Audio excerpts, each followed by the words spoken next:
Good morning, I'm Ashley Johnson with a look at what's coming up starting at 6 on Eye Opener. A police officer is in the hospital this morning from being shot in the face after a routine traffic stop in Wilmington, Delaware. The opening of Engine 38 comes with both excitement and outrage. This show is beautiful and brilliant, and that's the theme this year, and it's Great Britain inspired. Those with Cure Auto say what many parents don't know is whether or not their child plans on driving, they still have to claim them on their policy. It's the first time you get to get a test drive in a hybrid right here at Toyota's Monopoly track. He's reminding everyone that Pennsylvania's voter ID law is temporarily suspended for this election. Outward Bound offers the opportunity for children in the inner city to learn leadership skills in the wilderness. And now the nonprofit is offering its supporters their own taste of adventure. Around Rutland County, there's close to a foot of snow. And as you can see here behind me, there are mounds of snow on the road. Good morning, I'm Ashley Johnson with a look at what's coming up starting at 6 on Eye Opener. What would you do with $7? Can't really do nothing. Mina McCallum represents the new mindset here at Roxborough High School, and she just might be the next big name in film. I just did a documentary called $7 Danger, and it's about the effects of fast food on obesity. It wasn't too long ago Roxborough High School was deemed as one of Philadelphia's most dangerous schools. But today educators say there are many driven and college-bound students like Mina who get to participate in award-winning programs like cinematography. This hands-on opportunity is the result of the partnership between the high school and the nonprofit Philadelphia Academies Incorporated. I really believe in the premise that if we build programs and if we create opportunities for students, all right, they're going to come with a different mission and a different focus. Lisa Nutter is the president of Philadelphia Academies Incorporated. She says the academy model pushes learning to the next level by providing students with classes that are career-oriented. Our first piece of work with kids is to really help them set a reasonable set of goals that are about thinking about their future. Students participate in labs such as cinematography, business, and biotechnology. For our local economy, it's a good thing to have all of our young people prepared for careers and for college. Philadelphia School District officials say students at academies have higher graduation rates, go on to get good jobs. And David Kippett, deputy of the School District of Philadelphia, adds the controversial decision to close nearly 24 schools provides a better use of resources for all students. If we're able to actually consolidate those support services, those opportunities, those programs into fewer schools and really be able to support them to a much higher level than we've been able to do in the past. Philadelphia Academies Incorporated says the goal is to more than triple the amount of students benefiting from the academy model, from 3,000 students to more than 12,000 students by 2015. When we see them doing well, we are constantly reminded that this is why we do this. And Mina McCallum is a great reminder. Thinking about saying yes to either University of Miami, St. Joe's, or Penn State main campus. For Eye Opener, I'm Ashley Johnson.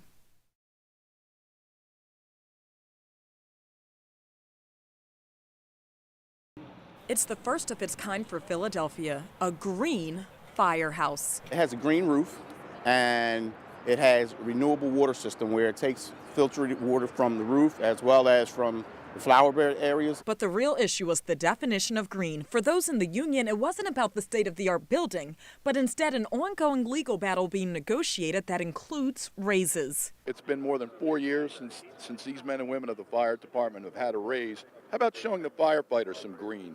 The opening of Engine 38 comes with both excitement and outrage. Standing behind me are swarms of protesters who say not everything's as great as it seems, and they're holding the mayor accountable. This fire station was supposed to have been open Saturday of this past weekend. It was delayed until today because of the vanity and ego of this mayor. Young and old firefighters and community members held signs, honor our contract, honor our families. But it didn't stop the city from celebrating a more eco-friendly green celebration. Well, they might be out here protesting right now, but at the same time, you know, this is a joyous day for the fire department. Joyous, but not without controversy. For Eye Opener, I'm Ashley Johnson, PHL 17. It was very important for me to fight the best fight.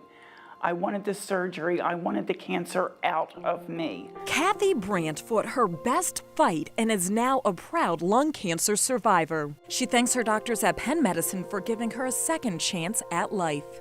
After I recovered a bit from surgery, we went directly to chemo, and after chemo, proton radiation. Radiation oncologist Steve Hahn with Abraham Cancer Center and Roberts Proton Therapy Center says Kathy was a great candidate for proton therapy. That's because after undergoing chemotherapy, her normal tissue could have been damaged with regular radiation.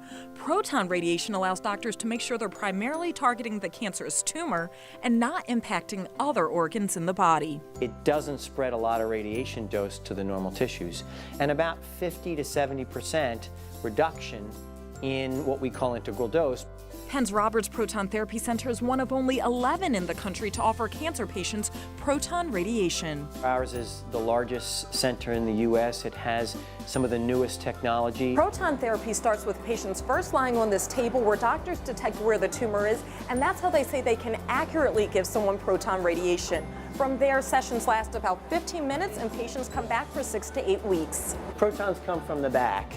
Dr. Hahn says proton radiation is not recommended for every cancer patient, but doctors are witnessing many benefits. Patients like Kathy say they were able to live their lives as they normally would while receiving this treatment.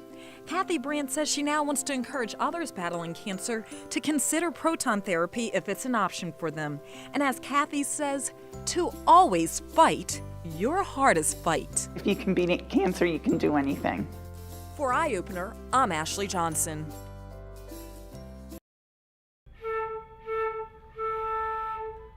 For 10-year-old Jade Upshaw, Jingle Bells is a song of longing. When he called, I played the flute right at the phone. Just before the holidays, Jade shared her gift of music with her father over the phone. He's serving time in jail. When my dad's away, I just can't wait to see him again, because I really miss him a lot. He told me that it was really wonderful, and he asked me if it was Jingle Bells, and I said yes, and I was so surprised that he found out it was Jingle Bells. Jade says playing the flute helps her get through her sadness. She recently started lessons with the Tune Up Philly program, headed by the Philadelphia Youth Orchestra. I've been watching people playing it on TV, and I've been wondering if I could really play a flute, I would be proud.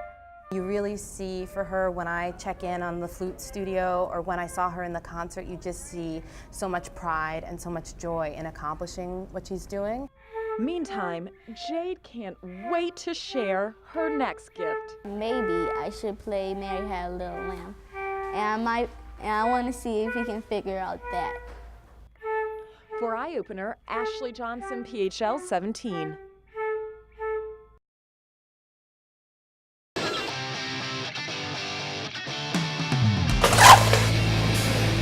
I'm Ashley Johnson with Eye Opener, and Get It Right, Get It Tight is trying out for roller derby. We are the Philly Roller Girls.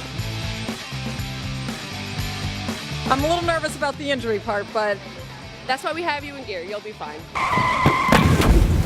We just want someone that is not going to be afraid if they're going to fall, because sometimes you fall, and it's okay. Sorry. What they're looking for is the potential to be a good skater, not, an advanced skater coming in. 5 girls from each team on the track at once, so 10 girls total. One girl is the jammer. She is signified by wearing a star on her helmet, and you kind of think of her as the human ball. And the object is to get your jammer through the pack while keeping the other team's jammer from getting through. Can I go by just Ashley in roller derby? Oh no, we're definitely going to rename you Smashley.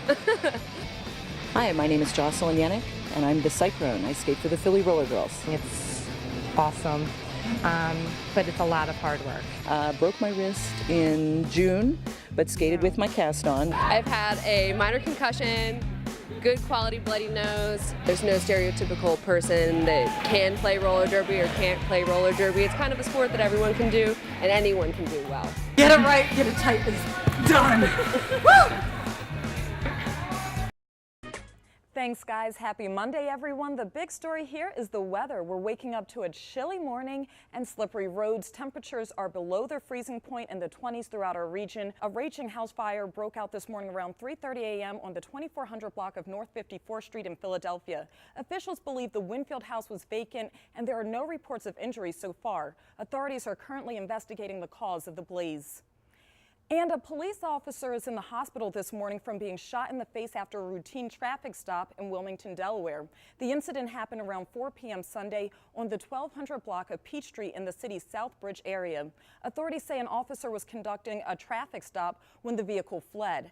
After a pursuit, the car came to a stop and a suspect inside opened fire. One officer was hit in the jaw and taken to Christiana Hospital. He is in serious but stable condition. We go out there to serve the citizens, and we certainly all want to come home at night without being injured. Thank God this officer's here and wasn't hurt more seriously or killed. 2 suspects were taken into custody following the incident. Wilmington police are scheduled to hold a news conference later today. That's a look at your news, weather, and traffic. I'm Ashley Johnson. Eye Opener will be right back.